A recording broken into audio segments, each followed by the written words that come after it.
The truth is, anger is just another emotion, right? There is nothing wrong with it. It can actually be incredibly helpful in making a change or even in teaching people how to treat you. There are a bajillion things that might piss you off. You can get angry about politics, corporate greed, all the way down to that asshole who stole your parking spot at the grocery store. When you're angry, you're really afraid. A car cuts you off in traffic. You're afraid you're going to get in a car accident. You're afraid you're going to be late. You're afraid that they were not respecting you and treated you like you weren't even there. Or it's getting pissed at safe topics like politics because you can't be mad for real reasons, like at your mom for choosing men over you while growing up, or your dad who wasn't emotionally available even when he was around. A lot of times, before you can even get to your anger, you've got shame, you've got guilt, you've got embarrassment, fear, or disappointment stacked on top of it. When you look at why you're angry, sometimes you just want to stay angry so you can be the victim and somebody else is, you want them to be responsible for making you happy and they're not, and you want to punish them.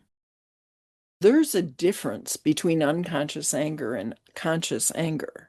Unconscious anger is reactive, hurtful, often comes from core wounds, triggers, or the childlike place inside of you that needs to lash out to feel like it's staying safe. And it's not kind, it's not clean, and it might mean you'll regret it later. So it's projecting anger onto yourself or others in a destructive, unconscious way. Conscious anger, on the other hand, is loving and kind. It's meeting someone where they are toe to toe so they can hear you, and it's not walking on eggshells or shutting down and freezing. From a grounded, connected place, you acknowledge the anger and you follow your soul's guidance to do or to say what you need to, whether or not they'll hear you, right? Sometimes I need to say things to a person, and I'm pretty sure there's 0% the other person will hear me. The outcome doesn't matter. What matters is from a place of connection. Am I giving myself permission to say or to do what needs to be done so that I can feel clean, whole, and connected? What does your relationship to anger look like? What does your relationship to anger feel like?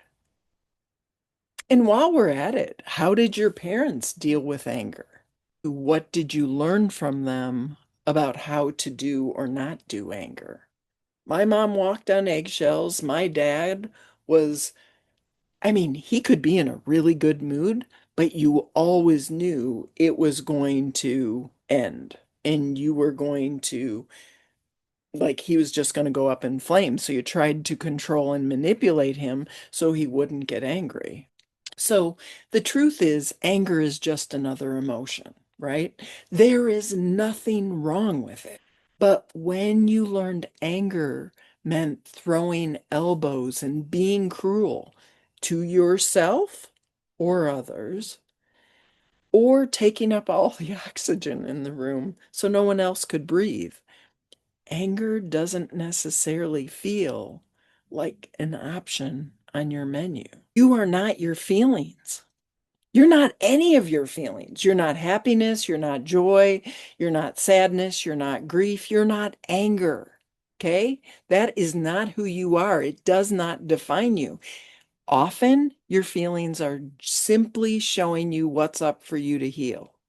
Once you process unprocessed anger, it allows you to stay at a higher frequency or higher vibration where you can be happier, sustain more joy, more happiness for a longer period of time. But a lot of times there's confusion because we have our answer about anger, it's justified.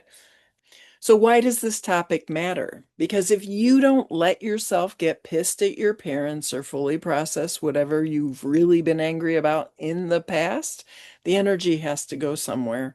So, it's stuck in you for decades or even lifetimes, mentally, emotionally, physically. When you can regulate your own emotions, it changes everything in your relationship.